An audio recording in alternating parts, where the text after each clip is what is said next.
Baik, sebelumnya perkenalkan, saya Nika Devitria Parahita dengan 3 digit terakhir 019 yang kali ini akan memaparkan mengenai latar belakang penulisan karya yang kami buat. Yang pertama, kita ketahui bersama bahwa masyarakat tidak dapat mengambil keputusan untuk berpartisipasi dalam mengambil keputusan, sehingga harus mengandalkan sistem proksi untuk menentukan keputusan berdasarkan keinginan dan preferensi mereka. Namun, pasien jarang mendiskusikan preferensi mereka tentang keputusan dan proksi, sehingga terkadang merasa kesulitan untuk menentukan keputusan yang harus dihadapi oleh pasien. Peningkatan global dalam kondisi yang berhubungan dengan gangguan kognitif seperti demensia telah menyebabkan kebutuhan mendesak untuk melakukan lebih banyaknya penelitian mengenai kondisi ini. Pandemi COVID-19 contohnya, yang menyebabkan kebutuhan untuk melakukan penelitian terhadap sejumlah besar pasien yang sakit kritis menjadikan kebutuhan ini semakin mendesak.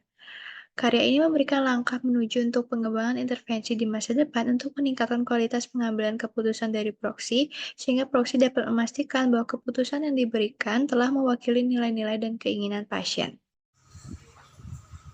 Baik, selanjutnya adalah tentang rumusan masalah. Sebelumnya perkenalkan, nama saya Hendrikus Bere dengan 3 digit NIM terakhir 007. Nah, berdasarkan latar belakang tersebut, ada rumusan masalah yang dapat dibuat adalah yang pertama, apakah definisi dan konsep dasar dari proxy decision making. Yang kedua, bagaimana aspek hukum dan etika dari proxy decision making. Dan yang ketiga, apa saja jenis keputusan dan pendekatan dari proxy decision making. Dan yang terakhir, bagaimana ketantangan dan dampak dari proxy decision making. Nah, selanjutnya adalah bagian tujuan. Adapun tujuan dari pembuatan paper ini adalah kami bagi menjadi 2 bagian. Yang pertama adalah tujuan umum, yakni untuk mengetahui dan memahami proxy decision making pada pasien inkompeten. Dan yang kedua adalah tujuan khususnya, yang mana tujuan khususnya itu adalah yang pertama, memahami definisi dan konsep proxy decision making pasien inkompeten. Yang kedua, menganalisis aspek hukum dan etika dari proxy decision making. Yang ketiga, mengidentifikasi jenis-jenis keputusan dan pendekatan dari proxy decision making. Dan yang terakhir adalah mengidentifikasi dampak dan tantangan dari proxy decision making. Nah, selanjutnya adalah bagian manfaat. Di bagian manfaat ini juga kami bagi menjadi 2 bagian. Yang pertama adalah manfaat klinis, yakni paper ini dapat dijadikan panduan atau pedoman bagi klinisi dan penguasa pengganti dalam mengambil keputusan. Yang kedua adalah manfaat teoritis. Paper ini dapat dijadikan sebagai sumber literatur akademis sekaligus landasan teoritis. Nah, itu sekian dari saya. Selanjutnya akan dilanjutkan oleh teman saya. Terima kasih. Baik, perkenalkan nama saya Ahmad Jidan dengan digit yang terakhir 03. Di sini saya akan menjelaskan tentang proxy decision making. Jadi proxy decision making adalah keputusan medis untuk pasien tidak kompeten dibuat oleh perwakilan yang ditunjuk. Perwakilan biasanya dari anggota keluarga atau teman dekat. Lalu untuk kondisi pasiennya, pasien dianggap inkompeten jika tidak bisa membuat keputusan medis sendiri, seperti koma atau demensia lanjut. Untuk penunjukan proksi dilakukan melalui dokumen legal sebelum pasien kehilangan kemampuan untuk membuat keputusan. Jika tidak ada dokumen, hukum menentukan hierarki keluarga sebagai proksi. Lalu untuk prinsip utamanya, best interest, proksi membuat keputusan terbaik untuk kesejahteraan pasien. Dan yang kedua adalah substitute judgment, yaitu proksi membuat keputusan sesuai nilai-nilai dan keinginan pasien yang diketahui sebelumnya. Lalu untuk pasien inkompeten, untuk definisinya tidak mampu membuat keputusan medis sendiri karena keterbatasan mental atau fisik. Untuk penyebabnya demensia, gangguan mental berat, cedera otak traumatis, koma, atau kondisi medis yang menyebabkan kehilangan kesadaran. Untuk penentuan inkompetensinya dilakukan oleh tenaga medis melalui evaluasi klinis menyeluruh. Untuk keputusan medisnya dibutuhkan proksi atau perwakilan untuk membuat keputusan berdasarkan prinsip best interest dan substitute judgment. Dari saya terima kasih. Perkenalkan, saya Raihan dengan digit NIM terakhir 015 mengenai proxy decision making seperti apa yang tadi dijelaskan oleh rekan saya. Istilah proxy decision making adalah proses di mana individu yang dikenal sebagai proxy membuat keputusan atas nama orang lain yang tidak mampu membuat keputusan. Dalam hal ini, orang lain tersebut itu menderita atau bisa saja dia pasien inkompeten. Nah, pasien inkompeten ini dibagi dua, yaitu pasien inkompeten sementara dan pasien inkompeten permanen. Pasien inkompeten sementara itu boleh tidak diberi informed consent terlebih dahulu dengan syarat melakukan proxy decision making kepada keluarga pasien. Nanti saat sudah bangun, akhirnya baru boleh diberi informed consent secepatnya. Selanjutnya untuk pasien inkompeten permanen itu tidak akan mengalami kondisi normal sehingga informed consent itu perlu diberikan kepada keluarga dalam bentuk proxy decision making. Apabila tidak terdapat pihak keluarga boleh ditentukan oleh hukum. Baik, perkenalkan nama saya Putu Dikta Melewar Dana dengan 3 digit NIM terakhir 021. Di sini saya akan menjelaskan mengenai undang-undang dan juga etika. Jika kita tilik Permenkes RI nomor 585 tahun 1989, informed consent disebut juga sebagai persetujuan tindakan medis atau PTM. Nah, PTM adalah persetujuan yang diberikan oleh pasien atau keluarganya atas dasar penjelasan mengenai tindakan medik yang akan dilakukan kepada pasien tersebut. Kemudian, berdasarkan UU nomor 29 tahun 2004, semua tindakan kedokteran wajib setidaknya mendapat persetujuan oral, dengan pengecualian tindakan yang berisiko tinggi memerlukan persetujuan medis yang tertulis. Pasien yang memiliki hak untuk memberikan persetujuan disebut sebagai pasien kompeten. Apa itu pasien kompeten? Menurut Permenkes nomor 290 tahun 2008, dapat disimpulkan bahwa pasien kompeten adalah pasien dewasa, baik di atas 21 tahun atau sudah menikah, yang tidak terganggu secara fisik maupun mental, sehingga mampu membuat keputusan secara bebas dan rasional. Penjelasan dan persetujuan dapat dilewati ketika dalam keadaan gawat darurat dan tidak ada orang terdekat pasien. Kemudian, penjelasan akan diberikan setelah pasien sadar atau kepada keluarga terdekat. Perkenalkan, saya Maria Charlotte Sitono dengan 3 digit akhir NIM 025, izin untuk menjelaskan hak-hak pasien dan tanggung jawab kuasa pengganti. Adapun hak untuk pasien, yang pertama hak untuk mendapatkan informasi, lalu hak untuk menyetujui atau menolak pengobatan, hak untuk privasi, dan hak untuk didampingi oleh orang lain. Dan adapun tanggung jawab bagi kuasa pengganti, yaitu bertindak demi kepentingan terbaik pasien, menghormati keinginan pasien, mencari informasi dan membuat keputusan yang terinformasi, menjaga kerahasiaan informasi pasien, dan yang terakhir bertanggung jawab atas keputusannya. Selanjutnya akan dilanjutkan oleh teman saya. Baik, perkenalkan nama saya Fiona Victoria dengan 3 digit NIM terakhir 003. Kriteria dan proses penunjukan kuasa pengganti. Kriterianya adalah ketika pasien tidak sadarkan diri dan tidak dapat menentukan keputusan medis.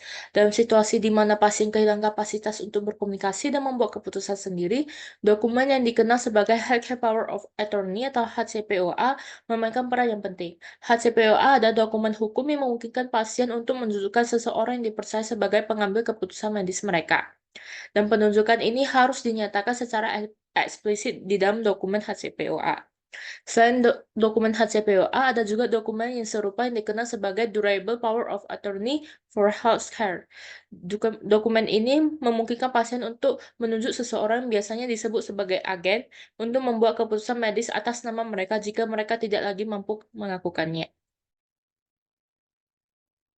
Baik, izin dokter. Perkenalkan, nama saya Octavio Jelgun Sorojati dengan 3 digit terakhir 001. Izin untuk menjelaskan jenis-jenis keputusan dan pendekatan dalam pengambilan keputusan dalam proxy decision for incompetent patient.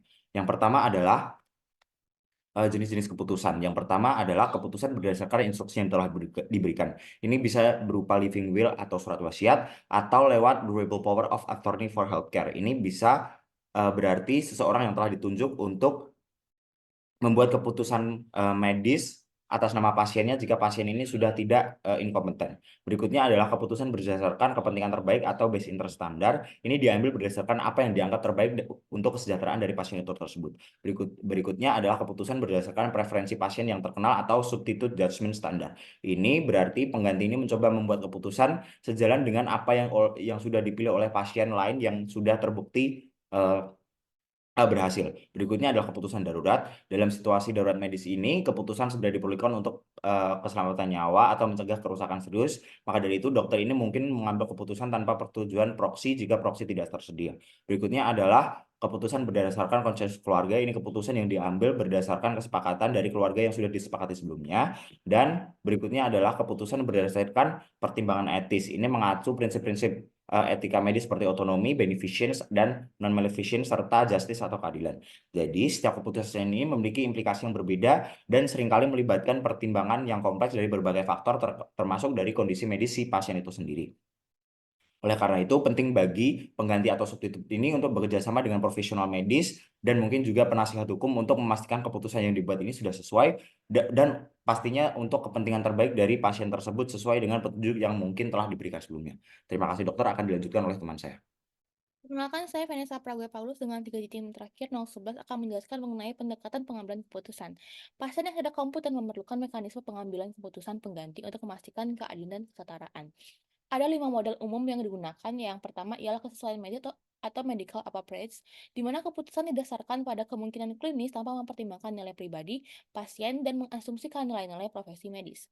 Yang kedua ialah nilai keluarga atau familial values, di mana asumsi bahwa nilai keluarga sejalan dengan pasien, meskipun seringkali tidak akurat dan tidak selalu etis. Dan yang ketiga ialah prinsip benefits atau benefits as the standard, di mana fokus pada kesejahteraan pasien namun bervariasi berdasarkan filosofi dan budaya. Dan yang keempat adalah penilaian pengganti atau substitute judgment, di mana menentukan apa yang mungkin diinginkan pasien jika pasien kompeten, namun hal ini sering spekulatif. Dan yang kelima ialah melakukan segala hal yang mungkin atau doing everything that is possible, di mana fokus pada kemungkinan klinis tetapi bisa juga memberatkan keluarga dan sumber daya medis. Tidak ada model yang sepenuhnya memuaskan, sehingga pendekatan etis harus menggabungkan berbagai model dengan mempertimbangkan nilai pasien, keluarga, dan sumber daya medis. Perkenalkan, nama saya Putusani Resti dengan digit NIM terakhir 017. Di sini saya akan menjelaskan tentang tantangan dalam pengambilan keputusan bagi proksi atau pengganti. Yang pertama yaitu kesulitan dalam mengetahui keinginan pasien. Tantangan yang pertama sebagai pengganti atau proksi adalah kurangnya informasi yang cukup tentang keinginan pasien, seperti keinginan untuk menerima perawatan tertentu atau tidak menerima perawatan tertentu. Oleh karena itu, proksi mengalami kesulitan dalam mengambil sebuah keputusan yang sesuai dengan kebutuhan pasien. Yang kedua yaitu pemahaman yang kurang. Tantangan kedua sebagai pengganti atau proksi adalah kurangnya pemahaman medis yang cukup untuk mengambil keputusan yang tepat. Proksi harus memahami konsep medis dan teknologi yang digunakan dalam perawatan pasien, serta memahami risiko dan manfaat setiap pilihan perawatan pasien. Yang ketiga yaitu kesulitan dalam berkomunikasi dengan tenaga medis. Sebagai pengganti atau proksi harus dapat berkomunikasi dengan tenaga medis seperti dokter dan perawat. Hal ini dapat menjadi tantangan bagi proksi untuk berkomunikasi secara efektif dan efisien dengan tenaga medis. Sekian dari saya, terima kasih. Baik, sebelumnya perkenalkan dokter saya Putu Nadia Tiadiasa dengan 3 digit terakhir 013. Di sini akan membahas tentang 2.4.2, di mana ini akan membahas dampak pengambilan keputusan terhadap pasien dan juga kuasa pengganti. Jadi dalam kondisi ketidakmampuan pasien secara keseluruhan atau sebagian, ini mengharapkan interaksi yang optimal antara kedua belah pihak. Ini akan lebih sulit dilakukan. Secara etis, tidak perlu dipertanyakan lagi bahwa kondisi yang mengganggu pengambilan keputusan dari pasien tidak menghilangkan hak-hak dasar dari pasien. Kondisi tersebut hanya menghalangi pasien untuk melaksanakan haknya sendiri. Daripada langsung menganggap pasien tidak mampu, tenaga kesehatan profesional yang merawat pasien harus mengamati dan menilai kemampuan pengambilan keputusan pasien dengan cermat. Semua dokter yang bertanggung jawab atas perawatan pasien dapat menilai kemampuan pengambilan keputusan dari pasien ini sendiri. Sekian dari saya, terima kasih dokter. Baik, perkenalkan dokter, saya Putu Nadia Pratyasari dengan digit NIM akhir 009. Dapat disimpulkan bahwa proxy decision making adalah proses di mana keputusan medis untuk pasien tidak kompeten dibuat oleh individu yang ditunjuk sebagai perwakilan. Individu ini biasanya adalah anggota keluarga atau teman dekat yang telah diberi wewenang melalui dokumen hukum seperti surat kuasa medis. Pasien dianggap inkompeten jika mereka tidak mampu membuat keputusan medis sendiri karena keterbatasan mental atau fisik seperti koma atau demensia lanjut. Penunjukan proksi ini dilakukan melalui dokumen legal sebelum pasien kehilangan kemampuannya untuk membuat keputusan, atau jika tidak ada, hukum mengatur hierarki keluarga yang dapat bertindak sebagai proksi. Terdapat banyak tantangan yang dihadapi oleh proksi dalam mengambil keputusan untuk pasien inkompeten, sehingga dilakukanlah berbagai pendekatan untuk mengambil keputusan. Pendekatan-pendekatan keputusan ini memiliki kekurangan dan kelebihan masing-masing, sehingga untuk bisa mendapatkan keputusan yang terbaik, biasanya dilakukan kombinasi berbagai jenis pendekatan yang disesuaikan dengan konteks keputusan yang akan diambil. Sekian presentasi dari SGDA 1. Mohon maaf apabila ada kekurangan. Terima kasih dokter.